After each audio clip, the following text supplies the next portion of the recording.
Hello, my name is Kay. Today we continue the Gospel of John and we are going to talk about Jesus called his first disciples. Let's open John chapter 1, verse 35. The following day, John was again standing with two of his disciples. As Jesus walked by John, looked at him and declared, "Look, there is the Lamb of God." When John's two disciples heard this, they followed Jesus. Jesus looked around and saw them following. "What do you want?" he asked them. They replied, "Rabbi," which means teacher. "Where are you staying?" "Come and see," he said. It was about 4 o'clock in the afternoon when they went with him to the place where he was staying, and they remained with him the rest of the day. So here it tells us, when we see the truth, we need to quickly act on it and follow it. Let's continue to verse 40. Andrew, Simon Peter's brother, was one of these who heard what John said and then followed Jesus. Andrew went to find his brother Simon and told him, "We have found the Messiah," which means Christ. Then Andrew brought Simon to meet Jesus. Looking intently at Simon, Jesus said, "Your name is Simon, son of John, but you will be called Cephas," which means Peter. So here we can see Andrew, Simon Peter's brother, he was a follower of John the Baptist, and that's how he heard about Jesus.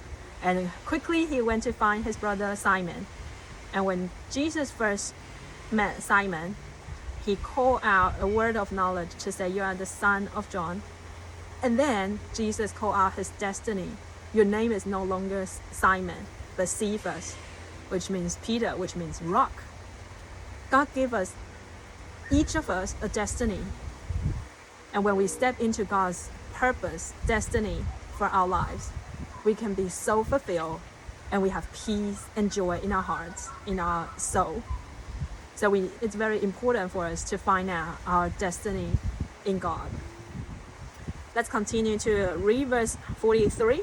The next day, Jesus decided to go to Galilee. He found Philip and said to him, "Come follow me." Philip was from Bethsaida, Andrew and Peter's hometown.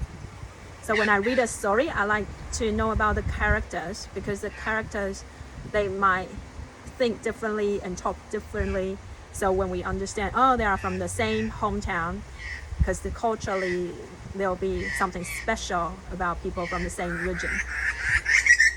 Let's continue to read verse 45. Philip went to look for Nathanael and told him, "We have found the very person Moses and the prophets wrote about. His name is Jesus, the son of Joseph from Nazareth." "Nazareth," exclaimed Nathanael. "Can anything good come from Nazareth?" "Come and see for yourself," Philip replied.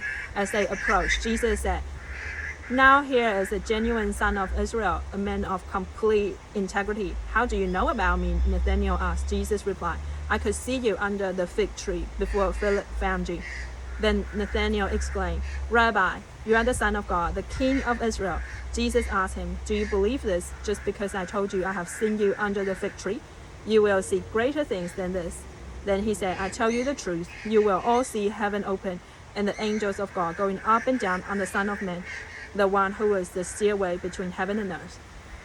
So here we see how Jesus come across Nathanael. So same way, first Jesus gives the word of knowledge of who Nathanael is. He's a man of complete integrity. Then he called out his destiny. He see him under the fig tree.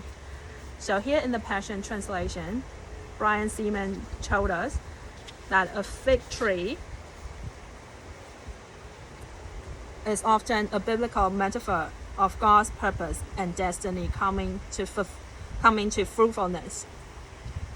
And it also relates to establishing God's kingdom on earth. So here, yes, Nathanael was sitting under the fig tree, but also the metaphor is Jesus is calling Nathanael into his purpose and destiny to tell him that God's kingdom is here on earth. So Nathanael went from not believing in Jesus to believing in Jesus. So that's how we evangelize when we talk to people who are not yet a believer. We tell them who they are, but we also tell them who God say they are, to call them into their purpose and destiny. And that will sit in their spirit, and that will be a revelation for them to know that Jesus is real, Jesus is the truth.